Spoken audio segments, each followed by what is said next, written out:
നമ്മൾ എന്നും ഹോട്ടലിൽ നിന്നാണ് ഭക്ഷണം കഴിക്കുന്നത്. പക്ഷെ നമ്മൾ അതിൽ മറന്നു പോകുന്ന ഒരു കാര്യമുണ്ട്. വളരെ ഇമ്പോർട്ടന്റ് ആയ ഒരു കാര്യം എന്താണെന്ന് വെച്ചാൽ ഈ റീഹീറ്റ് വീണ്ടും വീണ്ടും ഉപയോഗിക്കുന്ന എണ്ണകൾ ഉപയോഗിച്ചുണ്ടാക്കുന്ന ഭക്ഷണത്തിൽ ട്രാൻസ് ഫാറ്റ് വളരെയായിട്ട് കൂടും. അതുപോലെ സാച്ചുറേറ്റഡ് ഫാറ്റുകൾ ഭയങ്കരമായിട്ട് കൂടും. ഈ സാച്ചുറേറ്റഡ് ഫാറ്റും ട്രാൻസ് ഫാറ്റും നമുക്ക് ഹാർട്ടിന്റെ ഡിസീസസും ഇൻഫ്ലമേഷൻ കൂട്ടിയിട്ട് സ്ട്രോക്ക് മാതിരിയുള്ള സാധനങ്ങൾ ഉണ്ടാക്കും. വൃത്തിഹീനമായ സാഹചര്യങ്ങളിൽ ഉണ്ടാക്കുന്ന ഫുഡുകൾ നമുക്ക് ഒരുപാട് ഫുഡ് പോയ്സണിങ് ഉണ്ടാക്കും. ഈ അൽഫഹം പോലെയുള്ള സ്മോക്ഡ് ഫുഡ് അതൊക്കെ സ്ഥിരമായിട്ട് കഴിക്കുന്ന ഒരുപാട് ആൾക്കാരുണ്ട്. ഇപ്പൊ ജിമ്മിൽ പോകുന്ന ആൾക്കാരൊക്കെ ആണെങ്കിലും ഒരുപാട് പ്രോട്ടീൻ കിട്ടാൻ വേണ്ടിയിട്ട് ഇതൊക്കെ കഴിക്കുന്നുണ്ട്. അപ്പോൾ അത് എത്രത്തോളം നമ്മുടെ ഹെൽത്തിന് നല്ലതാണ്? ഞാനും നന്നായിട്ട് കഴിക്കുന്ന ആളാണ്. പക്ഷേ സ്മോക്ഡ് ഫുഡിന്റെ ഒരു വലിയൊരു റിസ്ക് എന്താണെന്ന് വിചാരിച്ചാൽ സ്മോക്ഡ് ഫുഡ് നമ്മുടെ സ്റ്റൊമക്കിൽ എത്തുമ്പോൾ ഈ കാർബൺ കാരണം മാലിഗ്നൻസീസ് ഉണ്ടാവാൻ ചാൻസ് ഉണ്ട്. സ്റ്റൊമക്കിലും അതേമാതിരി തന്നെ കൊളോണിലും.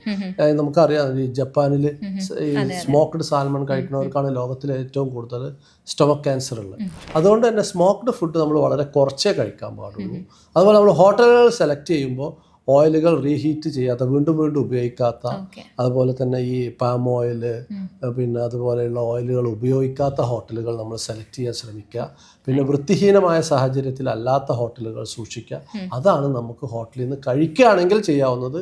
കഴിയുന്നതും വീട്ടിലെ ഭക്ഷണം കഴിക്കുന്നതാണ് ഏറ്റവും നല്ലത്.